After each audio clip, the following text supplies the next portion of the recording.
The breakthrough did not come from a textbook or a planned experiment. It came from a mistake that, well, most modern gardeners are warned never to make. A thick, uneven layer of mixed mulch was applied too early, too deep, and without turning it in. For weeks, nothing seemed wrong. Then the soil beneath began to change in ways that were, honestly, impossible to ignore. Texture shifted, moisture stabilized, plant growth surged, and the smell of the earth transformed into something unmistakably alive. What looked like a careless error had recreated a process ancient farmers relied on for centuries. This guide explains what that mulch accident revealed, why it worked so powerfully, and how you can apply the same principle deliberately and safely. Why ancient farmers trusted surface decay more than buried amendments. Across ancient agricultural societies, from forest edge farms in Europe to terrace systems in Asia, organic matter was rarely buried deep.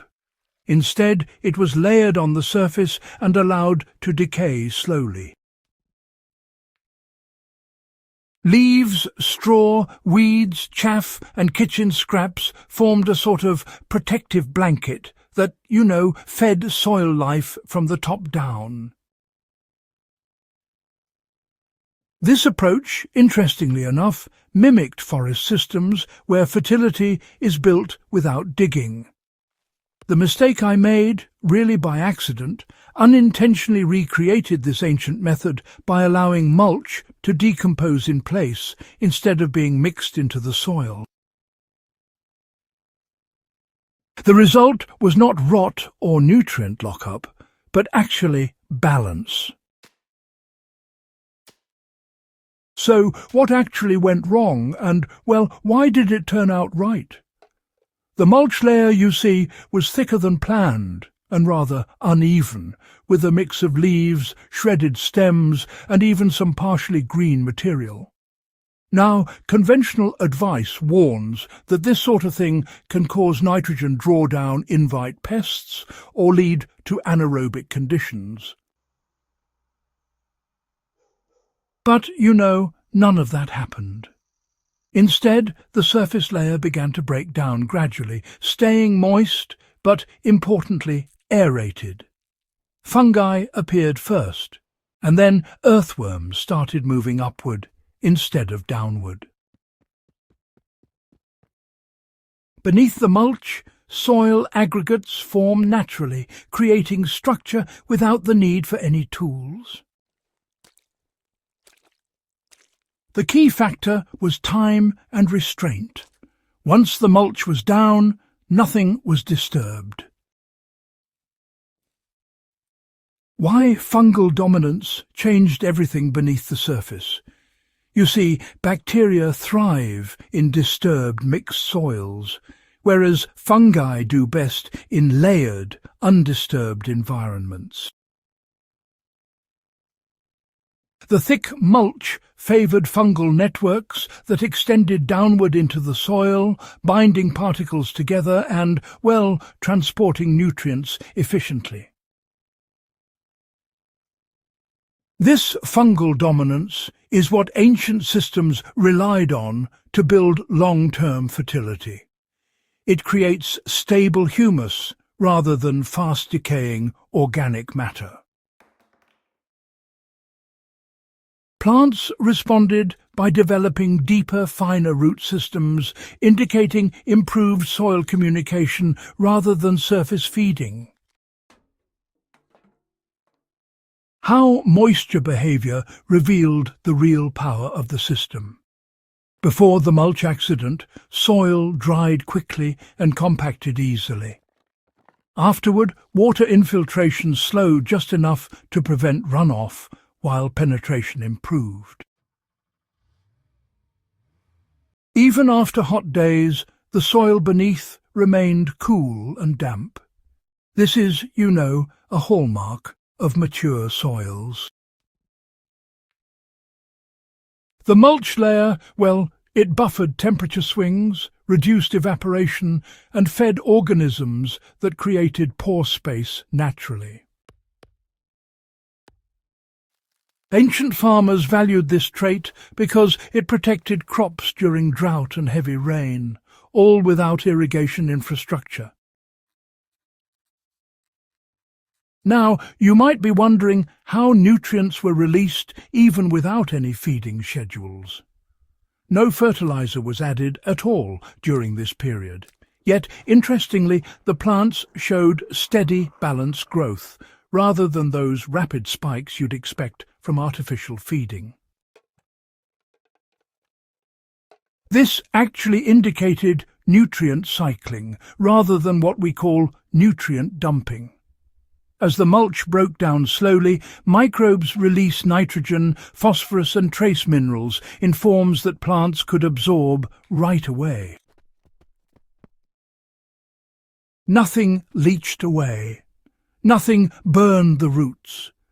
And, you see, this steady release is really why ancient soils could keep producing for generations without ever becoming exhausted.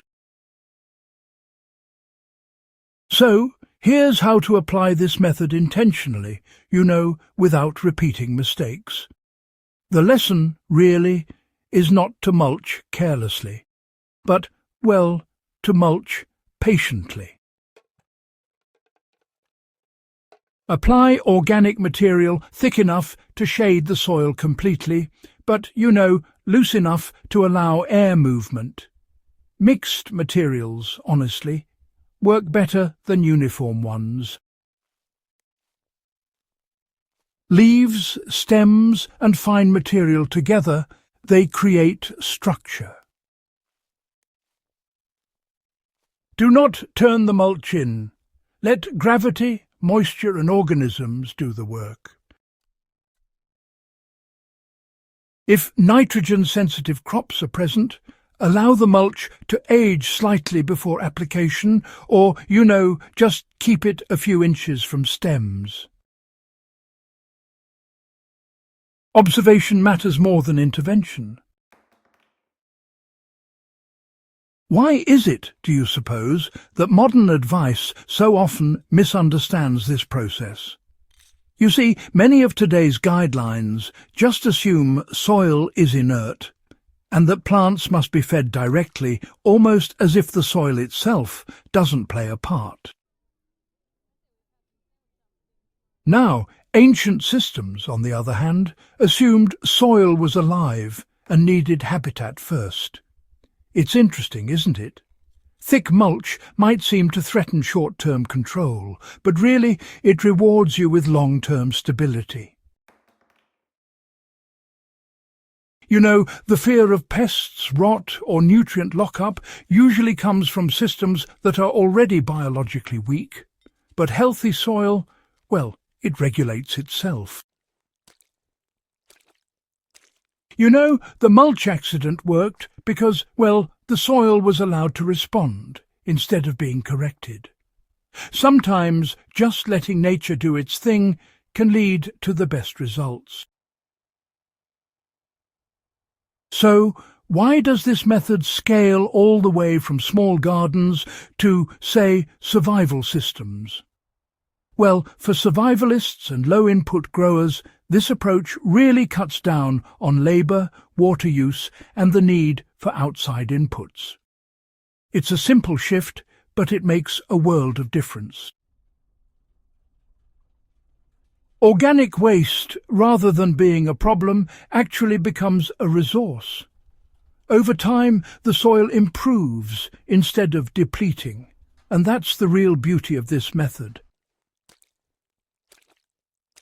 In long-term scenarios, layered mulch systems really do outperform tilled beds because, quite simply, they self-maintain.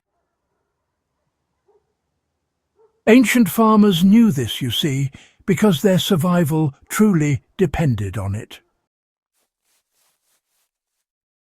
The mistake, it revealed a truth that manuals often hide. What this teaches about humility in soil management? Well, it's quite profound.